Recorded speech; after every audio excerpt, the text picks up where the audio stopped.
Wilbur slides behind the wheel, backs out onto the street, puts the truck in first, grinds the gears, and turns toward the high-end speakeasies on Euclid Avenue. We have 500 bottles of high-quality whiskey. At $3 a bottle, it will be an easy sell. Prohibition has been in effect for a year and has done nothing to curb alcohol consumption. What it did was make going out for a night exciting. With the not very secret speakeasies requiring you to know the password or special knock to get inside. If you don't know the password, that's okay. Give the doorman $1 and he will tell you. The $1,500 we get from selling this whiskey won't replace the $20,000 at the bottom of Lake Erie. But it's a start, and I need to build a bankroll. My hobo friends may enjoy sleeping on the ground and eating out of trash cans, but not me. I plan to get one of those mansions on Euclid and buy off some cops and judges to protect me in case I get in trouble. And this time, the judge better stay bought, not like that prick Wilkins. It still burns me that once I kill Hank, he will get to live out his life in the 2020s, while I live out mine in the 1920s. Or at least that is what James and Frank have told me. I need that goofy-ass James here to keep all this time travel stuff straight. Of course, it was his shitty aim that dumped me in the freezing lake. It better not be a sign he doesn't know what happens with time travel. If my brain fries, I'll find a way to get him. I'll hunt him from the grave or something. All I know is he better not be lying to me. The main reason for checking out every speakeasy is to find where Hank does his drinking. He will be off work by now. And if Frank is correct, he is somewhere getting drunk.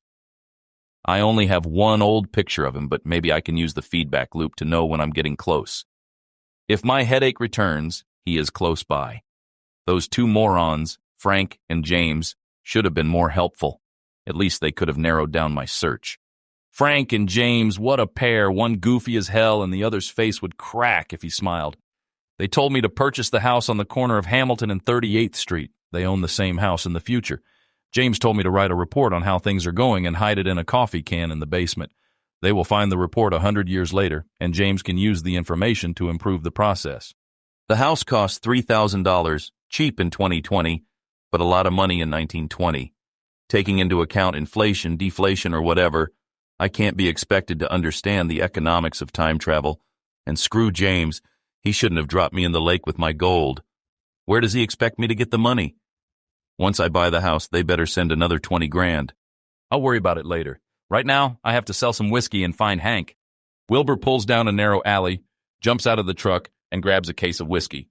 Come on, Stan, hurry. The cops see this truck and they are going to get suspicious. All right, don't get your panties in a bunch. I fumble for a few minutes, trying to find the release handle for the seatbelt. Wilbur gives me a funny look. Then I remember it will be decades before these idiots figure out a simple cloth strap can save their lives. My what? I ain't wearing no panties. Not like you with your silk undergarments. Wilbur gives a half laugh but realizes the joke has run its course. Good thinking about the cops. You're right, let's make this quick. How long am I going to have to stroke this guy's ego? This is top shelf stuff. It still has the wax seal. We should get a decent price. But let's only sell one case. We can build a business by giving all the speakeasies a taste, even the rough ones near the dock, where the steelworkers hang out. Remember, this is a partnership. We sell this whiskey and split the money 4 ways. Then, each of us can decide if they want to continue in the whiskey business with you. Wilbur glances at me as we enter the first speakeasy. The doorman stops us and Wilbur shows him the whiskey and tells him it's a delivery. He shakes his head and says, "Not looking like that. Go to the back door. I'll have someone meet you." I can't blame him for sending us to the back. This is a class joint, and we look like two hobos unloading stolen whiskey, which of course we are. We stand by the back door, shivering. Tomorrow you need to buy a proper suit and get a bath. You can't be in sales looking like you do now. I haven't decided if I'm going into the whiskey business. Maybe me and the boys will take our cut and be on our way. When you drove down Euclid, past Millionaire's Row, did you get a good look at those estates? Don't you want to live like that? Me? I will be happy with a firm mattress and a full stomach. I wouldn't know how to act if I lived in a mansion. That's the point. You can act any way you want if you have money. Right now, if a cop stops us, we both land in the pen. But with enough money, a lawyer gets us off, or better yet, we pay a few cops and judges, and nobody bothers us in the first place. Stan, you are going to get us in trouble way before we have that kind of money. It's best we split the money, and everyone goes their own way. You know best, Wilbur. You have a good head on your shoulder. I pat Wilbur on the back and he smiles. But I worry about Joe. He is a good kid. With that kind of money, somebody is going to take advantage of him. He needs friends, like us, to watch out for him. Why, I'm not going to abandon Joe. I'll still be around to help him. And Ben. We know what he'll do with the money. Why we are likely to find him drunk in a ditch, if not worse. You have a point about Ben. That's all I'm saying. We need to watch out for those guys. I've become fond of them, and of you too. With your smarts and common sense and my entrepreneurial spirit, we can make a better life for those fellows. That's mighty kind of you to say. And me and fellows have taken a liking to you. But you are a bit bossy. A man doesn't like to be told what to do. I'm not like the government telling you what to do. I'm a friend. And a friend should talk straight.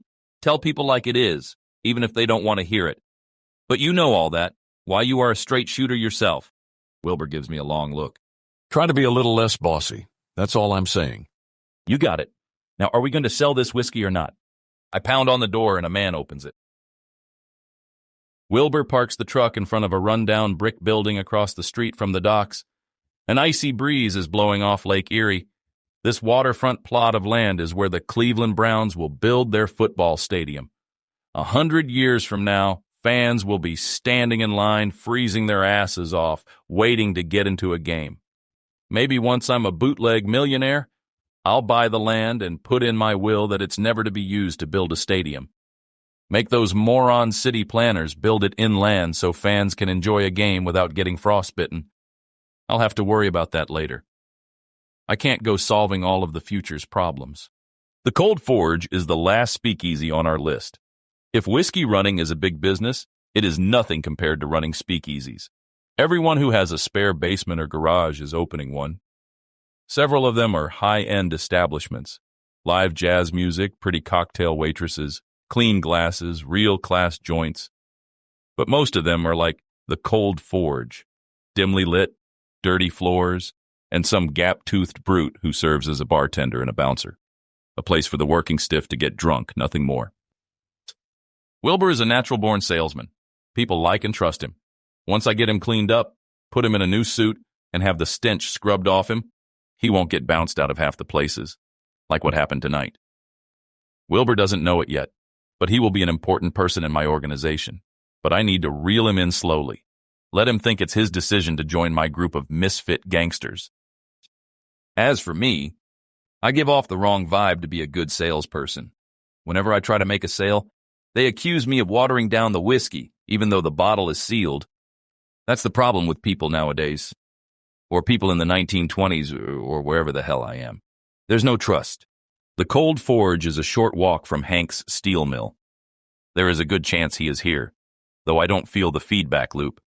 But that might be the training James put me through and the pills. I take the last bottle of whiskey from Wilbur. Why don't you return the truck, and I'll meet you back at camp.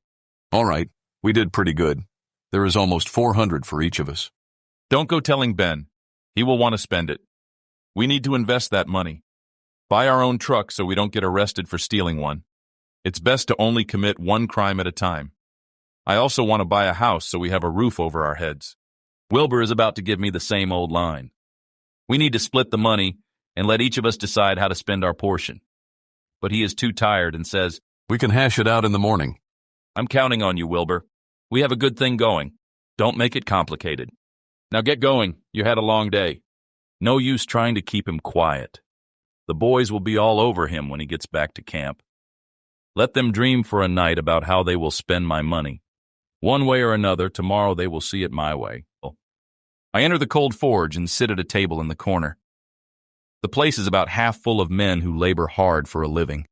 Their skin is covered with dirt mixed with sweat. It's pungent, but there is something honest about a smell earned through hard work.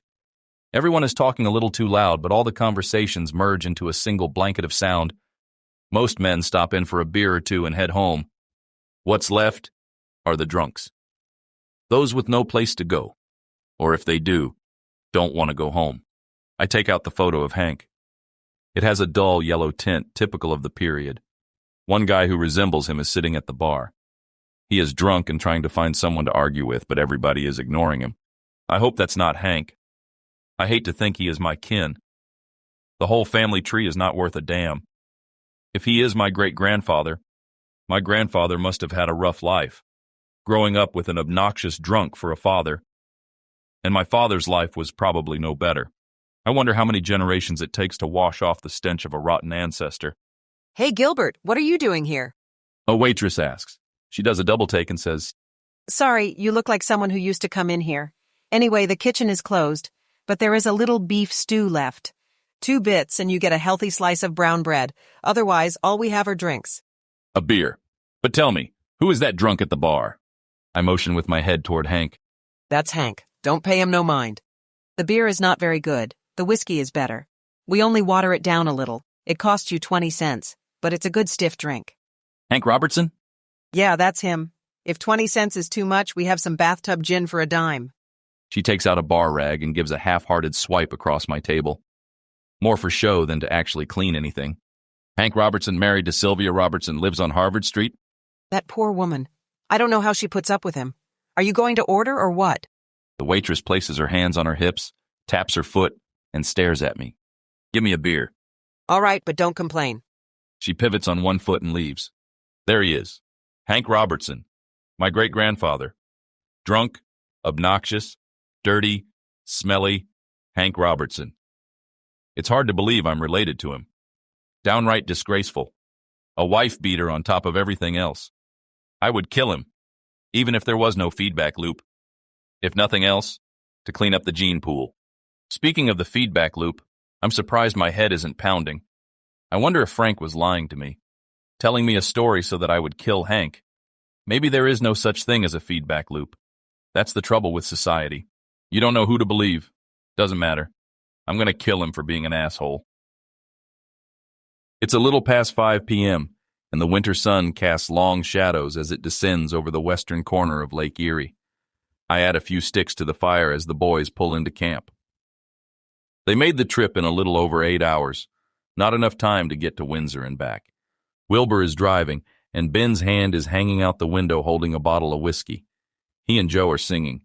Ben stumbles out of the truck, smiles at me, and walks over to a patch of weeds. He relieves himself while singing an Irish limerick about a lady who lives on the hill. He takes a swig of whiskey from a half-empty bottle and plops down on a large rock. Holy shit, you two are wasted. At least Wilbur has enough sense not to drink while on the job. Now, Stan, don't get mad. We got plenty of whiskey, Ben says as he wags a friendly finger at me.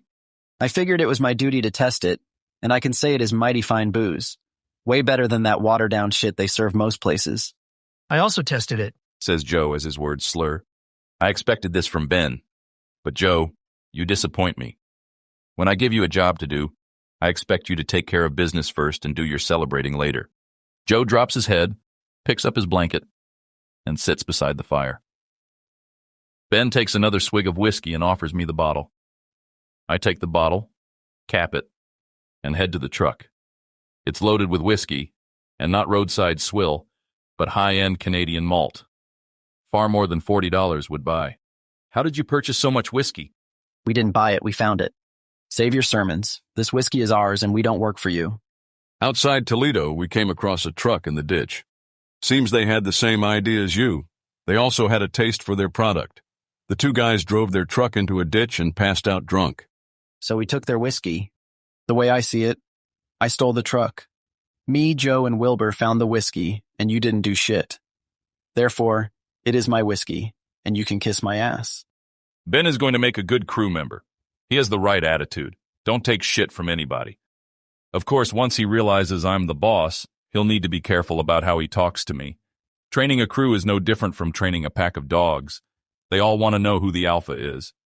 Joe already knows, and Wilbur knows too, except he doesn't want to admit it. Ben, me and him will have to go a few rounds before he realizes it. All right, you did good.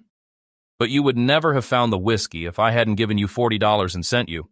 We are going to use this to start our business, and you will make a lot more money with me than without me.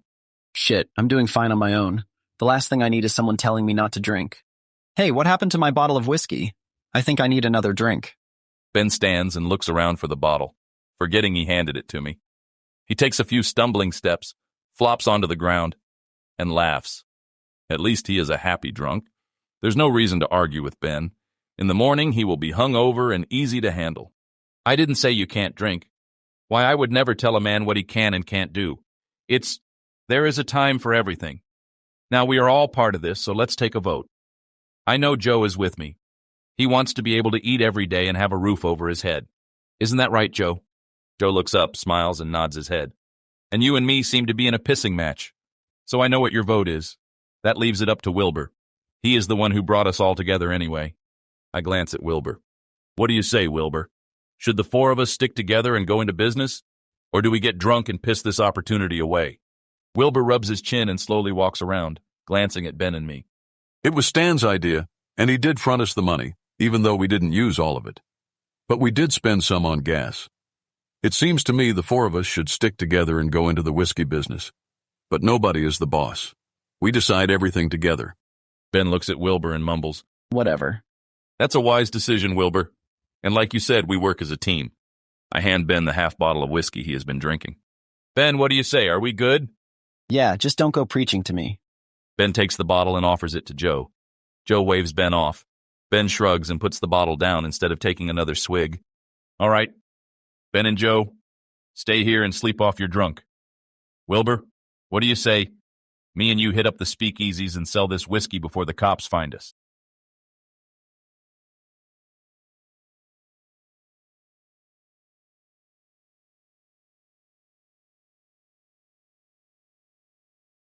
Professional audiobooks in a click. Spoken.